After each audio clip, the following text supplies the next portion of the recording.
दो एक हफ्ते पहले 3 हफ्ते हो गए हमने 15 सवाल हरियाणा सरकार के लिए, भाजपा के लिए 15 सवाल हमने उनसे कहे थे कि भाई आपके 10 साल हो गए, इन सवालों का जवाब दें। और हम जवाब किससे मांगेंगे? भाजपा से ही मांगेंगे, सरकार से ही मांगेंगे। जब केंद्र की सरकार ये बता रही हो कि देश में सबसे ज़्यादा बेरोजगारी हरियाणा में है, देश में सबसे ज़्यादा क्राइम यानी सबसे ज़्यादा अपराध हरियाणा में है, पंजाब से आगे नशे में निकल गया हरियाणा, ये केंद्र सरकार के आंकड़े हैं, तो उसका जवाब किससे मांगे? भाजपा सरकार से मांगेंगे। हरियाणा की दुर्दशा के लिए कौन जिम्मेदार है? हर वर्ग क्यों दुखी? हर वर्ग आज सड़क पे है, स्ट्राइकों पे है, और हर वर्ग की इतनी अनदेखी और अन्याय हर वर्ग के साथ किया इस सरकार ने। तो ये हमारा कार्यक्रम है हरियाणा मांगे साफ। और आपने देखा होगा कि जब से अभियान शुरू हुआ है तब से लेकर अब तक इन 15 में से एक भी सवाल का जवाब नहीं दिया भाजपा सरकार ने। लेकिन वो कहता तो कांग्रेस से ही साफ मांगेंगे। कोई देश की आज़ादी पे पहुंच रहा है, कोई कांग्रेस पार्टी की कौन सी सरकार पे पहुंच रहा है, कोई कौन सी सरकार।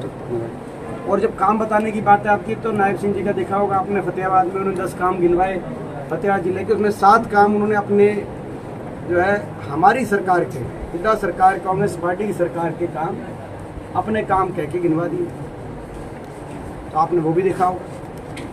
तो ये स्थिति है कि आज जो है जब से हमने हरियाणा मांगे हिसाब अभियान की शुरुआत करी है, भाजपा का कोई जवाब नहीं है। हरियाणा की दुर्दशा के लिए कोई जिम्मेदार है तो भाजपा जिम्मेदार है, और इसीलिए हम ये लड़ाई लड़ रहे हैं, संघर्ष कर रहे हैं। आने वाले समय में राजनीति में आपने देखा काफी उम्मीद है कि इस तरह से पलायन जो लगातार बढ़ रहा है, बढ़ता नशा, बढ़ता अपराध की वजह से युवा 20 लाख से 70 लाख तक खर्च करके पलायन कर रहे हैं। आप कैसे आश्वस्त करेंगे कि आपकी सरकार आएगी? तो इतनी खराब हो गई हरियाणा में कि आपने देखा होगा कि देश में ना सिर्फ नशे में और देश में नंबर 1 बन गया हरियाणा इस सरकार में, पंजाब से ज़्यादा नशा, ना सिर्फ बेरोजगारी में देश में नंबर 1 बन गया हरियाणा, मगर पलायन में भी सबसे ज़्यादा पलायन। अगर एक एक गांव, कई गांव तो ऐसे जो खाली हो गए,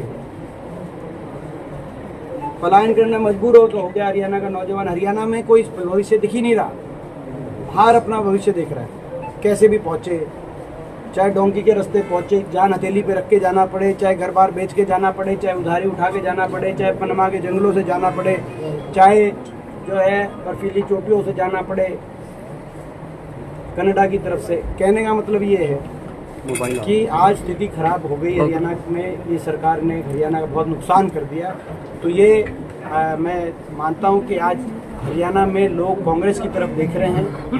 लोकसभा चुनाव का नतीजा इस बात का प्रतीक है कि लोग बदलाव चाहते हैं, लोग खुशहाली चाहते हैं, हरियाणा में लोग तरक्की चाहते हैं, हरियाणा प्रदेश देश में दोबारा से आगे बढ़े।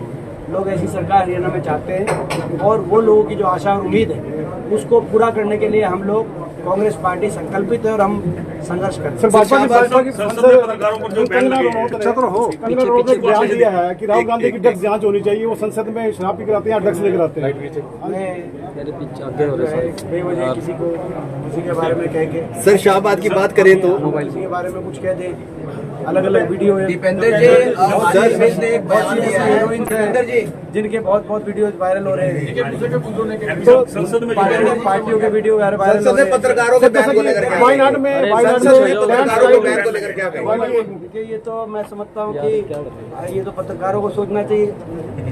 प्रदेश में जो है पत्रकारों को भी दबाने का काम शुरू हो गया है। ये तो रोहतक में भी हुआ है। ये तो पत्रकारों को भी सोचना चाहिए कि जब देश की राजधानी में किसान की एंट्री पे बैन लग सकता है, तो संसद में पत्रकारों पे भी बैन लगाएंगे। संसद में पत्रकारों की एंट्री में ये सरकार, ये संविधान को मानने वाली सरकार तो है नहीं, ये लोकतांत्रिक मूल्यों को समझने वाली सरकार तो है नहीं।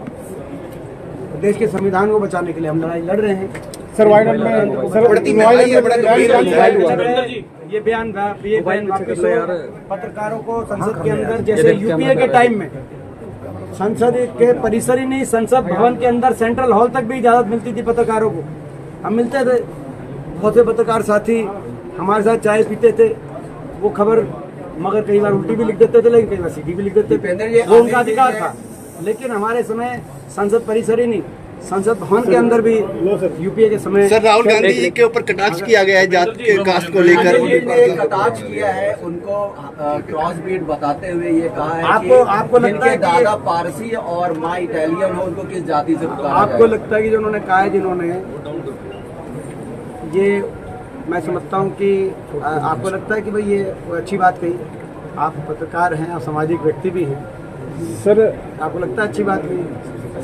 और बाकी दूसरी बात जिन्होंने कही है, उनकी बात को हम ज़्यादा सीरियसली लेते नहीं वैसे। सर जिन बेटियों को पीटा ये भी गया, आपको पता है। जैसे नेता सर, विपक्ष को वो डोनेट थोड़ा किया जा रहा है। सा उनका मतलब मिजाज किस किस्म का आया मैं नहीं पता, लेकिन उनकी बात को हम ज़्यादा सीरियसली नहीं लेते। पदक लाओ नौकरी, पदक लाओ जिन नौकरी बेटियों को मनु भास्कर लेकर आई है, हरियाणा के दो मनु युवा भास्कर सरबजीत मेडल लेकर आए हैं, जिन बेटियों को पीटा गया था। पूरा हरियाणा कुछ झूम रहा है, हरियाणा के खिलाड़ी मेडल लेके आ रहे हैं। और हमें बड़ी खुशी है कि इस ओलंपिक के खेलों में जो कंटिंजेंट, भारतीय कंटिंजेंट गया, उसमें 21% हरियाणा खिलाड़ी गए हैं इस बार। पिछली बार 25% हरियाणा खिलाड़ी गए थे।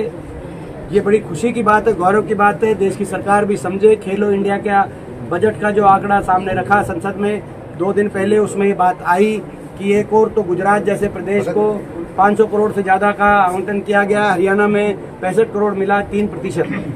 खेलो इंडिया खेलो इंडिया में केवल 3% मिला हरियाणा को। क्या खेल कितना बड़ा नाइंसाफी नहीं है? हरियाणा को सबसे कम क्यों मिला? खेलो इंडिया सबसे कम बजट दिया जा रहा है। पहले क्या और गुजरात जैसे राज्यों को जिनके 2-2 खिलाड़ी हैं, हमें खुशी है गुजरात को 500 करोड़ आपने दिया है, आप और भी दो, लेकिन हरियाणा को ही मिले। क्या हरियाणा देश का हिस्सा नहीं है? क्या हरियाणा खिलाड़ी जब मेडल लेके